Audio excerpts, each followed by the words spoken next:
यह बात किसी भविष्यवाणी की नहीं है कि अखिलेश यादव ने कोई भविष्यवाणी कर दी थी। मसला यह है कि यह अनुभव के साथ जो सत्ता में रहकर सत्ता के संचालक के तौर पर जो अनुभव उनके पास है, उससे उन्होंने कई दिन पहले ही इस बारे में कहा था कि पेट्रोल डीजल से लेकर गैस सिलेंडर के वाले मामले पर यानी गैस की सप्लाई तक सरकार को ध्यान देने की जरूरत है। लेकिन इस देश की सरकार या यूं कहा जाए इतनी अहंकारी है कि बात सुनने के बजाय वो विपक्ष के बातों को हवा में उड़ाने का काम करती है। अब हालात क्या है? हालात वही है जिसकी पहले ही शंका आशंका जताई गई थी अखिलेश यादव की तरफ से या विपक्ष की तरफ से। अब देखिए, पेट्रोल डीजल, पहले गैस सिलेंडर वाला मसला था और अब पेट्रोल डीजल को लेकर जो नए ताजा हालात हैं वो तो दिखाऊंगा ही, और दिखाऊंगा कि क्या कहा था अखिलेश यादव ने, जिसको पहले हवा में उड़ाने का काम किया गया और अब देर में आकर यह सरकार जागी है। नमस्कार, मैं हूं प्रज्वल गौतम और आप देख रहे हैं खबर चौक। सबसे पहले आपको कुछ तस्वीरें मैं आपको दिखाना चाहूंगा कि हालात क्या हैं, क्या स्थिति बनी और क्या क्या होता हुआ नजर आया। पहले ये देखिए, पहले एक वीडियो देखिए। इस वीडियो में आपको पुलिस की मौजूदगी पेट्रोल पंप पर नजर आएगी। पेट्रोल पंप पर पुलिस, तो पेट्रोल पंप पर पुलिस की मौजूदगी है।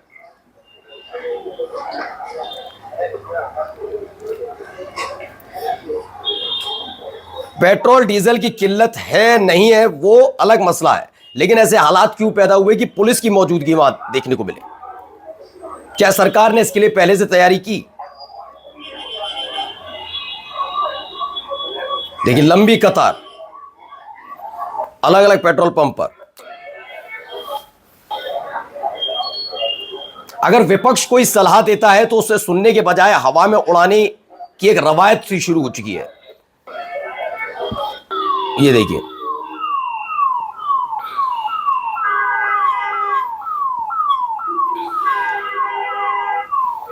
मेरा चैनल फिर इस बारे में कहते हैं कि पेट्रोल डीजल की किल्लत है या नहीं है, लेकिन अगर ऐसी अफवाहें उड़ाई भी गई तो इसके लिए क्या तैयारी थी सरकार की और यह स्थिति तक क्यों पहुंचे। देखिए, लखनऊ के सभी पेट्रोल पंपों पर भारी भीड़, लोगों की लंबी कतार। मुख्यमंत्री योगी आदित्यनाथ ने मामले का संज्ञान लिया। उसके बाद डीएम और जेसीबीआई ज्वाइंट कमिश्नर जो है पुलिस को फील्ड पर भेजा जाए, ये कहा गया उनकी तरफ से। पेट्रोल डीजल खत्म होने की अफवाह से बड़ी थी भीड़, और ये अफवाहें जब फैलाई जा रही थी तब सरकार क्या कर रही थी? सवाल सिर्फ इतना है। मैं ये नहीं कह रहा हूं कि युद्ध, ऐसे हालात जो पूरी दुनिया के सामने बने हुए हैं, लेकिन उन हालातों से निपटने के लिए क्या? जब बात आएगी अर्थव्यवस्था की, बताया जाएगा ऐसे नहीं वैसे नहीं, तो उसके बाद ये अर्थव्यवस्था के ऊपर भी ज्ञान दे देते हैं कि देखिए, पूरी दुनिया में अकेला भारत ऐसा देश है जिस पर कोई असर नहीं। पूरा भारत दुनिया में ऐसा अकेला देश है जहां किल्लत नहीं। गैस सिलेंडर वाला मसला सबके सामने है, किसी छुपी हुई नहीं है। क्यों गैस सिलेंडर वाले मामले पर ये सब चीजें निकलकर सामने आई कि 14 किलो वाले रसोई गैस वाले सिलेंडर में मात्र 10 किलो अब गैस मिला करेगी? ये कहां से बात निकली? ये क्यों क्यों क्यों मियाद बढ़ा दी गई कि आज आपने अगर भर दिया, सिलेंडर को बुक किया, तो आप 35 दिन तक सिलेंडर बुक नहीं कर पाएंगे? ये सारी चीजें क्यों? अगर किल्लत नहीं है तो आप बड़ी बड़ी लफाजियां कर जाएंगे, बड़ी बड़ी बातें कर जाएंगे। इस देश की जनता भी समझती है कि हां, पूरी दुनिया के सामने संकट है, क्योंकि जिस तरह के हालात बने हुए हैं खाड़ी देशों में, उसकी वजह संकट है। तो इस देश की जनता समझती है, लेकिन आपको सिर्फ लफाजियां करनी है कि फर्क नहीं पड़ता, हम तो ये हैं, हम तो वो हैं। पेट्रोल डीजल के मामले पर भी यही बात कही गई थी। अब देखिए, अब कहीं कोई तेल की कमी का बहाना करके एक दिन बाद होने वाले उद्घाटन समारोह से कंडी ना काट ले, ना जाएंगे, ना नमस्ते करनी पड़ेगी। वैसे आदाब करने का विकल्प ही है अगर करना चाहे तो। यह अखिलेश यादव का यह बयान इसलिए और जरूरी हो जाता है क्योंकि इसी तरह के बयानों के जरिए कम से कम सरकार को जगाने की कोशिश की गई थी पहले भी, लेकिन उस समय भी सरकार सिर्फ हाथ पर हाथ धरे बैठी रही। फिर मैं कह रहा हूं, जो अभी तस्वीरें निकलकर सामने आ रही हैं वो मैं फिर कह देता हूं, हो सकता है कि अफवाहें हो, हां, पेट्रोल डीजल की कमी ना हो, कोई किल्लत ना हो, लेकिन अगर ऐसी चीजें हो रही थी तो सरकार कर क्या रही है? आप ही लोग हैं ना, आप ही लोग तो सत्ता में है और आप ही लोग तो अलग अलग तरीके से बता रहे थे देश पर कोई असर नहीं, तो आपकी बात सुनने के लिए कोई तैयार अब क्यों नहीं है? ऐसी अफवाहों पर इतनी आसानी से इस देश की जनता ने विश्वास कैसे किया, यह आपको बताना होगा। गैस सिलेंडर वाले मामले पर आपको जवाब देना होगा, उस पर भी आप जवाब नहीं देते। दरअसल इनकी स्थिति आपने देखा होगा, पहलगाम आतंकी हमला हुआ था, याद होगा आपको, है ना? वहां पर भी विपक्ष ने दिल खोलकर स्वागत किया कि सरकार कार्रवाई करे पाकिस्तान के ऊपर। यह बात भी इनके पेट में मरोड़ की तरह चिप रही थी। याद होगा आपको सबको कि कैसे जब विपक्ष ने साथ दिया तो विपक्ष को उल्टा सोशल मीडिया पर, जो इनका तो एक बीजेपी का आईटी सेल है बाकायदा, उस पर ट्रोल करवाया जा रहा था। ये पेट में मरोड़ इस बात की थी कि उस मामले पर लेकर कोई ना कोई बयान विपक्ष की तरफ से ऐसा दिया जाए जिसकी वजह से ये इसका फुटेज उठा सके। इन्हें कोई फर्क नहीं पड़ता कि कौन कितनी लाइन में लगा हुआ है। देखिए, योगी आदित्यनाथ का एक बयान था, जिस बयान में कहा था उन्होंने, कुछ लोग अफवाह फैलाकर माहौल खराब कर रहे हैं, प्रदेश में पेट्रोल डीजल और एलपीजी के लेकर कहा था कि कोई कमी नहीं है, किसी भी तरह की कमी नहीं है। ये योगी आदित्यनाथ ने बयान दिया था। जो अखिलेश यादव ने कहा कि मंच से उतरकर यही बात गैस सिलेंडर और पेट्रोल डीजल की लाइन में लगी भूख और धूप से त्रस्त किल्लत से आक्रोशित जनता के बीच जाकर मैं कहिए, तब सब पता चल जाएगी सच क्या है। कहिए ना जाकर। यह बात सिर्फ मंच पर खड़े होकर बड़ी बड़ी बातें करने से नहीं होता, आपको इसका जवाब तो देना होगा ना भाई, कि आप जो बात मंच पर खड़े होकर कह रहे हैं वो धरातल पर ऐसी है या नहीं।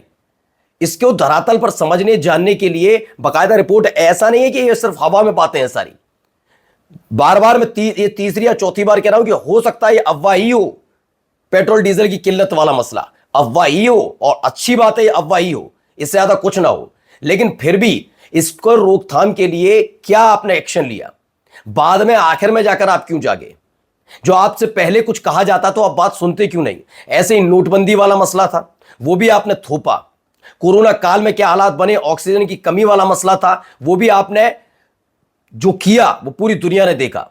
जब विपक्ष की तरफ से बसों का इंतजाम किया गया था तो सबको याद है कि उस पूरे कार्यकाल में, देखिए उस दौर में बसों से भेजने के बजाय कि विपक्ष की तरफ से उपलब्ध कराई गई गाड़ियां, तो उन बसों की फिटनेस चेक की जा रही थी। वैसे उत्तर प्रदेश से लेकर अलग अलग राज्यों में कितनी बिना फिटनेस वाली गाड़ियां बसें दौड़ती हैं, तब इन्हें फर्क नहीं पड़ता। और बिना फिटनेस की गाड़ियां उस समय अगर पहुंच भी गई थी उत्तर प्रदेश के बॉर्डर पर, तो आखिरकार ये दौड़ का रही थी गाड़ियां, ये बसें चल का रही थी। इसकी जिम्मेदारी तब कोई किसी ने क्यों नहीं ली? लेकिन कोरोना काल में सरकार सिर्फ अपनी पीठ थपथपाने का काम कर रही है। उसके बाद इन्होंने वैक्सीनेशन के नाम पर किया, सबने देखा वैक्सीनेशन के नाम पर क्या हो रहा था। जबकि बाद में इनकी पोल खुली, जिसने कंपनी ने वैक्सीन बनाई उसे उन्होंने चंदा लिया, चंदा खाया, और आज हालात देख लीजिए वैक्सीन के बाद क्या क्या हालात हो रहे हैं। लोगों की तबीयत खराब हो रही है, बहुत सारी चीजें। क्योंकि विपक्ष की बात इनको सुनना नहीं पसंद है। इनको लगता है कि इनको दिव्य ज्ञान हो गया है सबको। इस देश की जनता समझदार है, उसको पता है कि जब खाड़ी देश में इस तरह के हालात हैं तो कई देशों पर इसका असर पड़ रहा है, और जब सब देशों में पड़ रहा है तो हम पर भी पड़ रहा है। वो आपका साथ देने के लिए तैयार है, लेकिन हमें क्या करनी है? हमें लफाजियां करनी है। विपक्ष को, इसके लिए भी जिम्मेदार विपक्ष को बता देना किसी न किसी तरीके से।